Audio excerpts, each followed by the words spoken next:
दिन आहे 1 मे. 1 मे हा जागतिक कामगार दिन आहे. नव्या पिढीला कदाचित माहीत नसेल की महाराष्ट्र निर्मितीचा दिवस म्हणजे महाराष्ट्र दिन हा 1 मेलाच का आपण निवडला.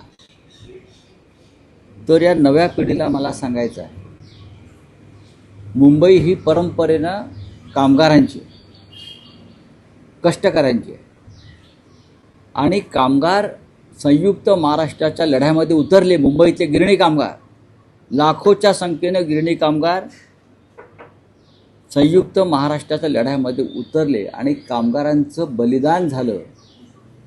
जे 106 हुतात्मे महाराष्ट्रासाठी झाले ते बहुसंख्य कामगार आहेत आणि त्यांना आदरांजली, कामगारांना महाराष्ट्रातल्या.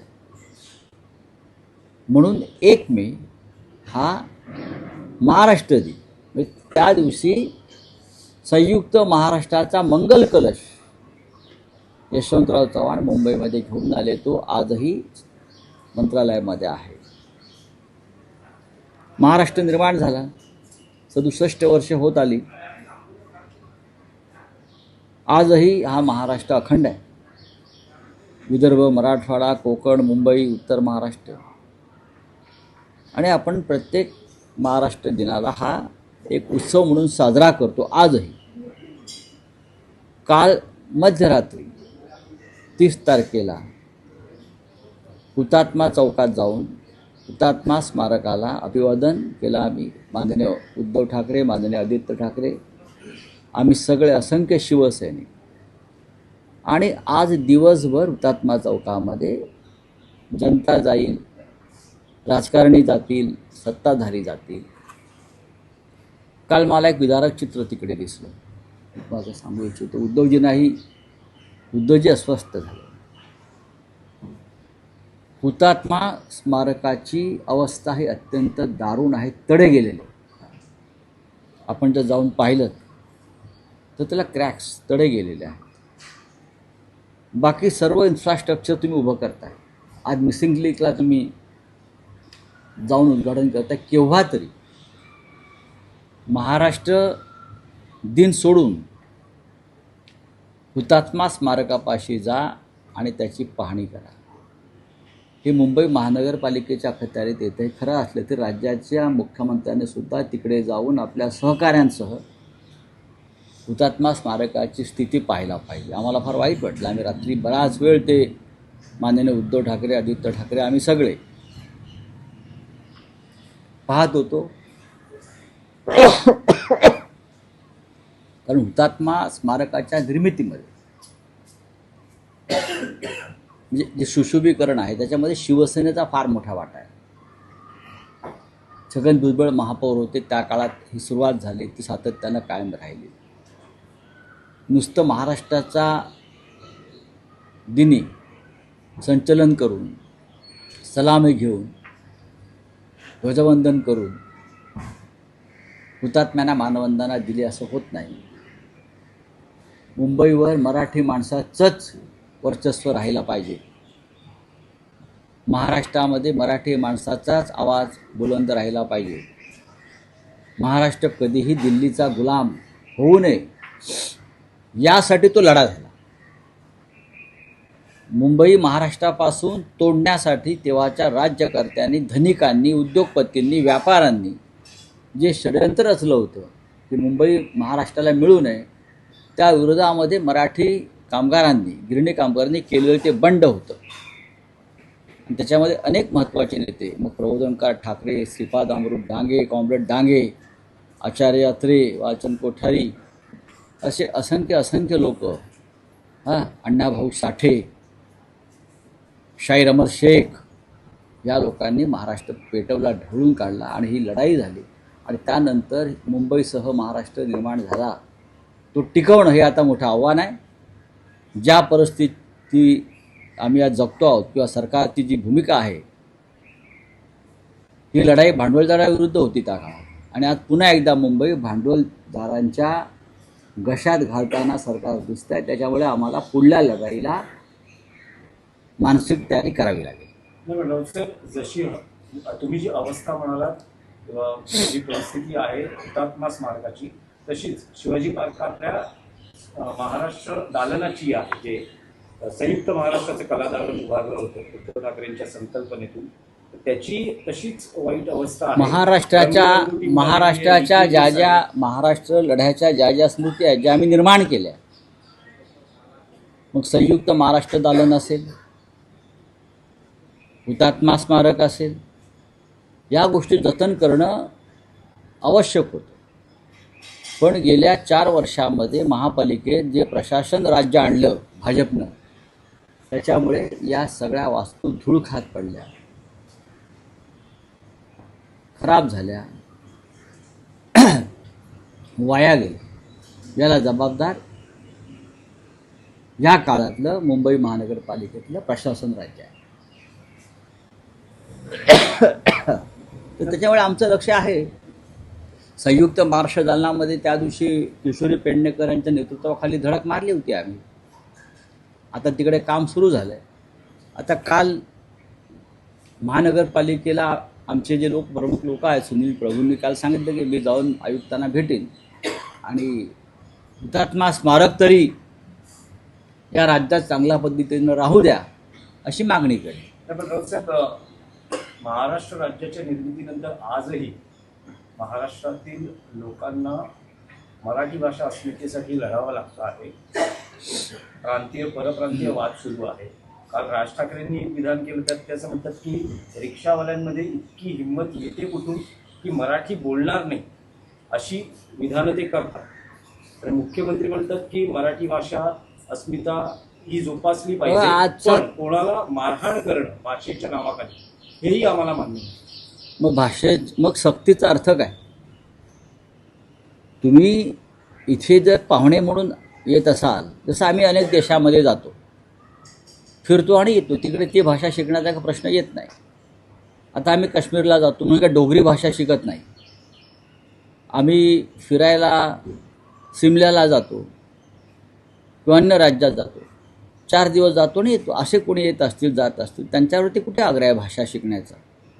जे इथे येऊन वर्षानुवर्ष राहू इच्छितात, कामधंदा करू इच्छितात, त्यांनी मराठी शिकावं ही आमची भूमिका आहे. मुख्यमंत्र्याला इतक्या मिरच्या का झोंबतात मराठीचं नाव काढल्यावर? तुम्ही मधल्या काळामध्ये या महाराष्ट्रामध्ये फक्त मराठी सक्तीची राहील ही आपली गर्जना होती. काय झालं त्या गर्जनेचं? राज ठाकरे यांचं बरोबर आहे, उद्धव ठाकरेंची तीच भूमिका आहे आणि बाळासाहेब ठाकरेंची पण तीच भूमिका होती की इथे राहणाऱ्या माणसाला मराठी येणं गरजेचं आहे. हे फक्त महाराष्ट्रापुरतं नाही, त्या राज्यामध्ये जे नोकरीसाठी जातात, रोजगारासाठी जातात, त्यांना त्या राज्यातली भाषा आली पाहिजे. मुख्यमंत्र्यांनी भाषावर प्रांतरचना म्हणजे काय, भाषावर प्रांतरचना का झाली याचा अभ्यास राज्याच्या आमच्या मुख्यमंत्र्यांनी करणं फार गरजेचं आहे. आज महाराष्ट्र दिन साजरा होतोय, मात्र सीमावासीय भागातली जी 865 गावे आहेत ती आजही महाराष्ट्रात येण्यासाठी धडपड करत आहेत. त्या सीमावासीय गावामधील जे नागरिक आहेत त्यांना महाराष्ट्रात येण्यासाठी ती वाटी होणार की नाही? महाराष्ट्र राज्याच्या सध्याच्या मुख्यमंत्र्यांनी त्यांच्या आतापर्यंतच्या कारकिर्दीमध्ये मुख्यमंत्री पदाच्या एकदा तरी सीमा बांधवांचा कधी साधा उल्लेख तरी केला आहे का? किंवा भारतीय जनता पक्षाच्या मंत्र्यांनी इतक्या वर्षामध्ये ही महाराष्ट्र जोपर्यंत बेळगावसह जे आपण 865 गावं सांगितली त्यांचा सीमा भागाचा समावेश होत नाही तोपर्यंत महाराष्ट्र अपूर्ण आहे याचा साधा उल्लेख तरी केला आहे का? हे एकदा त्यांनी आत्मचिंतन करावं. बेळगावमध्ये मराठी माणसावरती होणारे अत्याचार आणि मराठी दडपण्याचे जे प्रयत्न होत आहेत त्या संदर्भात त्यांनी साधा सुस्कारा तरी सोडला का?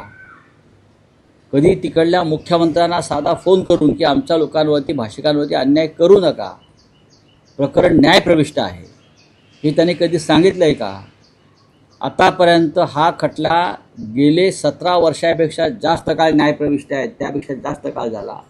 मुख्यमंत्र्यांनी कधी या संदर्भात एखादी बैठक घेऊन सीमा भागातल्या संदर्भातले जे वकील आपण नेमलेले आहेत आणि ज्यांना सरकार पैसे देत आहे हां, त्या वकिलांना कधी बोलून विचारलं का की खटला पुढे का सरकत नाही, किंवा तुम्ही काय करताय, असं काय घडतंय की अनेकांना न्याय मिळतो आणि 20-20 वर्ष आमच्या न्यायालयात जो सीमा भागाचा खटला सुरू आहे त्या संदर्भात कधी राज्याच्या मुख्यमंत्र्यांना ही संवेदना जाणीव निर्माण झाली आहे का की मी सुद्धा तिकडल्या मराठी माणसांचाच मुख्यमंत्री आहे. हे दुर्दैव आहे या महाराष्ट्राचे, ज्यांचा संयुक्त महाराष्ट्राच्या लढ्याशी काळी मात्र संबंध नव्हता असे लोक आज राज्यावर बसले आहेत. मुख्यमंत्री सोडून द्या, जे शिवसेना म्हणून बसलेले आहेत ते उपमुख्यमंत्री आणि त्यांचे लोक, हे त्यांचं कर्तव्य नाही का? सीमा भागातल्या जनतेसाठी स्वतंत्र मंत्रालय आणि मंत्र्यांची घोषणा केली. आपल्याला माहिती असेल 2 मंत्री त्यासाठी आहेत, एक शंभूराज देसाई, चंद्रकांत पाटील. हे 2 मंत्री कधीतरी बेळगावात जाऊन तिकडल्या मराठी बांधवांचे काय समस्या आहे, काय प्रश्न आहेत, काय अडचणी आहेत, त्यांना आम्ही काय मदत करू शकतो, या संदर्भात त्यांनी तिथे पाऊल तरी ठेवलं आहे का? एकनाथ शिंदेने कधी बेळगावात पाऊल ठेवलं आहे का? हे सांगावं ना. यांना काय चिंता आहे महाराष्ट्राची आणि तिकडल्या मराठी बांधवांची? शिवसेना भाजपच्या याच्यावर काल सीएम म्हणाले की शिवसेना उद्धव बाळासाहेब ठाकरे पक्षाच्या संदर्भात त्यांना काल सांगितलं त्यांनी की स्कोप नाही आहे म्हणाले, पुढे आम्हाला ओझ आता जास्त झालाय, तर शिवसेनेचा कुठला स्कोप नाही. शिवसेना उद्धव बाळासाहेब ठाकरे पक्ष देखील भाजप बरोबर येण्यास असं कोणीच त्यांच्याकडे सांगितलं की आम्हाला तुमच्याबरोबर यायचं आहे. माझ्या शोमध्ये म्हणाले ते. हो, पण त्यांना प्रश्न कोणी विचारला? आम्ही सांगितलं आहे का आम्हाला स्कोप द्या म्हणून? तुम्हाला स्कोप महाराष्ट्रामध्ये आम्ही दिला आहे. देवेंद्र फडणवीस आणि त्यांचा जो पक्ष आहे त्याला महाराष्ट्रामध्ये कोणी स्कोप दिला? आम्ही दिला. तुम्ही काय स्कोपच्या गोष्टी करताय? आणि आम्हाला स्कोप द्यायचा का नाही जनता ठरवेल महाराष्ट्राची. EVM नाही ठरवणार, तुमचे पैसे नाही ठरवणार, तुमचे पोलीस नाही ठरवणार. आता उद्याच्या जे निकाल आहेत 4-5 राज्याचे, त्यात मोदींना किती स्कोप आहे तो कळेल. विधान परिषदेच्या निवडणुका बिनविरोध मराठीतले काही 1-2 प्रश्न आहेत की विधान परिषदेच्या निवडणुका अखेर बिनविरोध होत आहेत, पण काल काँग्रेसने अखेरच्या क्षणी उमेदवार दिला नाही, पण त्यांनी आठवण करून दिलेली आहे की पुढची राज्यसभा, पुढची विधान परिषद ही आमचीच आहे. आणि त्यांनी नापसंती व्यक्त केली आहे की उद्धव ठाकरेंनी ज्या पद्धतीने उमेदवार जाहीर केला, आम्हाला विश्वासात घेतलं नाही, याबद्दलही त्यांची नाराजी आहे. ठीक आहे, चांगलं आहे. मनुष्य आहे, राजकीय पक्ष आहे, त्यांनाही मन असतं. नाराजी व्यक्त केली, आम्ही ती नाराजी पाहिली, आम्ही चर्चा केली. सर्वत्र महाराष्ट्रातल्या त्यांच्या नेत्यांना भेटण्यासाठी शिवसेनेचं शिष्टमंडळ गेलं. दिल्लीतल्या नेत्यांशी मी वारंवार चर्चा केली, उद्धवजींनी चर्चा केली. खास करून रिंगणामध्ये काँग्रेसचा उमेदवार नाही, महाविकास आघाडीचे उमेदवार फक्त अंबादास दानवे आहेत आणि निवडणूक बिनविरोध होते. आता 2 वर्षांनी काय करायचं 2 वर्षांनी पाहू ना. 550 दिवस आहेत अजून. पण काही स्कोप आहे का कोणाला? काँग्रेसला काय म्हणू? राज्यसभा आणि विधान परिषदेसाठी? बघा, राज्यसभेचा प्रश्नच निर्माण होत नाही, पण आमची जी काय चर्चा झालेली आहे त्याच्यामध्ये विधान परिषदेसंदर्भात त्यांना काँग्रेसला एक महाविकास आघाडी म्हणून, आता याच्यात राष्ट्रवादी काँग्रेसचा विषय संपलेला आहे, कारण त्यांना आम्ही एक महत्त्वाची राज्यसभा पवारसाहेबांना दिली. भविष्यातल्या ज्या 2 वर्षातल्या ज्या जागा आहेत विधान परिषदेच्या, त्या संदर्भात नक्कीच काँग्रेस पक्षाशी सकारात्मक चर्चा होईल आणि त्याचं सूत्रवाच काल दिल्लीशी आणि राज्यातल्या नेत्यांशी झालेलं आहे. बस. एकनाथ शिंदे असं म्हणत आहेत की जेव्हा लढाईची वेळ येते तेव्हा कोणाला तरी पुढे करतात, तुम लढो हम कपडा संभालते, अशी उद्धव ठाकरेंची भूमिका. म्हणजे कसं काय? ते असं म्हणतात की जेव्हा लढाईची वेळ येते तेव्हा कधी कोणाला लढले? तरी पुढे केलं जातं. मग एकनाथ शिंदे कधी लढले? एकनाथ शिंदे तर लढाई टाकूनच पळून गेले ना. कपडे सोडूनच गेले सगळे हे लोक, ते आणि त्यांचे 40 लोक. रणांगणात आम्ही लढत असताना आम्ही पाहिलं ते कपडे आणि सगळे चड्डा बन्यान कोणाच्या पडल्या आहेत. तर नंतर कळलं की 40 आमदार आणि त्यांच्या नेत्यांची ही चड्डी बनियान आहे आणि ते निर्वस्त्र होऊन तिथे गेले सगळे. आणि मग त्या लोकांनी त्यांना नवीन कपडे शिवले आणि शपथा घ्यायला लावल्या. सोडून द्यावं ह्या गोष्टी. कोणी काय लढले नाहीत. आधी बेळगावात जा, आज महाराष्ट्र दिन आहे ना, जा बेळगावात, वाट बघतायत लोक, बेळगावची लोक वाट बघतायत, लढा तिकडे जाऊन, लढा गौतम अडाणी बरोबर, करताय अहिम्मत. लढाई कोणाशी करायची ठरवा. योद्धा असेल तो पळत नाही कधी. हा पळपुटेपणा असेल तर तुम्ही युद्धाच्या गोष्टी करू नका. राजकारणामध्ये आमदारकी, खासदारकी, नगरसेवक हे युद्ध नाही आहे, हे लोकशाहीतले काही व्यवस्था आहे. सर, बोलिए आप. ममता बनर्जी डायरी में पहुंच गई ईवीएम जो जहाँ पे रखे थे, और वहाँ पे ममता बनर्जी ने कुछ वीडियो दिखाया और कहा कि छेड़छाड़ हो रही है ईवीएम के साथ, और कहा कि हम इसकी पूरी मतलब देखेंगे और पड़ताल करेंगे, और ये भी कहा कि ऐसा होने नहीं देंगे. देखिए, कल रात से पूरे पश्चिम बंगाल में जब से चुनाव हो गया है तो जागते रहो का नारा दिया है ममता जी ने. यही नारा उस वक्त अखिलेश यादव जी ने भी दिया था. लोगों को डर लगता है. चुनाव होने के बाद, मतदान होने के बाद लोगों को डर लगता है कि ये कुछ ना कुछ करेंगे, ईवीएम में घोटाला करेंगे. ये जो अविश्वास है हमारे डेमोक्रेसी के ऊपर, ये बहुत ही डेंजर चीज़ है. पश्चिम बंगाल में जिस तरह से 2 लाख 3 लाख फौज लाकर खड़ी किया और चुनाव लिया, ये जो है इलेक्शन कमिश्नर तुम्हारे, क्या उनका नाम, ज्ञानेश कुमार का ज्ञानेश कुमार, वो तो बीजेपी में शामिल हो गए हैं. यहाँ कमल लगा के घूमते हैं लगता है मुझे.